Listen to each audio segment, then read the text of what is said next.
আসসালামু আলাইকুম বন্ধুরা, আপনাদের সবাইকে স্বাগতম জানাচ্ছি মোটিভেশনাল ভিডিও চ্যানেলে। আজকের ভিডিওটা তাদের জন্য যারা চাই নিজের হাতের লেখা সুন্দর করতে। চলুন দেখে নেওয়া যাক হাতের লেখা সুন্দর করার 7টি কার্যকরী টিপস। আমরা সবাই চাই হাতের লেখা যেন পরিষ্কার, সুন্দর আর পঠনযোগ্য হয়, কিন্তু সেটা কিভাবে সম্ভব? খুব সিম্পল কিছু অভ্যাস আপনাকে দেবে অসাধারণ ফলাফল। টিপ নাম্বার 1, সঠিক কলম বেছে নিন। সবার আগে দরকার সঠিক কলম বা pen, gel pen, ballpoint, fountain pen, যেটায় আপনি আরাম বোধ করেন সেটাই ব্যবহার করুন। টিপ নাম্বার 2, লিখবার সময় সঠিক ভঙ্গি বজায় রাখুন। লিখতে বসলে খেয়াল রাখুন আপনার পিঠ সোজা, খাতা সঠিক কোণে আছে কিনা, হাত যেন আরামে থাকে, অতিরিক্ত চাপ না পড়ে। টিপ নাম্বার 3, ধীরে লিখুন, স্পিড নয়, নিখুঁততা গুরুত্বপূর্ণ।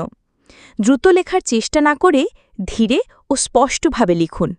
গতি বাড়বে ধীরে ধীরে, কিন্তু স্পষ্টতা আগে দরকার। টিপ নাম্বার 4, প্রতিদিন 15 থেকে 20 মিনিট প্র্যাকটিস করুন। Practice makes perfect. প্রতিদিন একটু সময় নিয়ে ইংরেজি বা বাংলা বর্ণ, শব্দ, বাক্য লেখার অভ্যাস করুন। টিপ নাম্বার 5, সঠিক ফর্ম এবং লাইন মেনে লিখুন। লাইনের মধ্যে থাকুন, অক্ষরের সাইজ একরকম রাখুন। প্রয়োজনে হ্যান্ডরাইটিং প্র্যাকটিস কপি ব্যবহার করতে পারেন। টিপ নাম্বার 6, অন্যের সুন্দর লেখা দেখে অনুপ্রাণিত হন।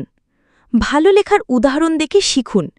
ইউটিউব, পিন্টারেস্ট বা গুগলে গিয়ে হ্যান্ডরাইটিং স্টাইল দেখে অনুশীলন করুন। টিপ নাম্বার 7, নিজের লেখার আগের পরে ছবি তুলুন। প্রথম দিন থেকে নিয়মিত ছবি তুলুন নিজের লেখার। 1 মাস পরে নিজেই অবাক হবেন কতটা উন্নতি হয়েছে। তাহলে বন্ধুরা, হাতের লেখা সুন্দর করতে হলে নিয়মিত চর্চা আর ধৈর্য সবচেয়ে বড় চাবিকাঠি। ভালো লেখা শুধু পরীক্ষার খাতায় নয়, জীবনের অনেক জায়গায় সাহায্য করে।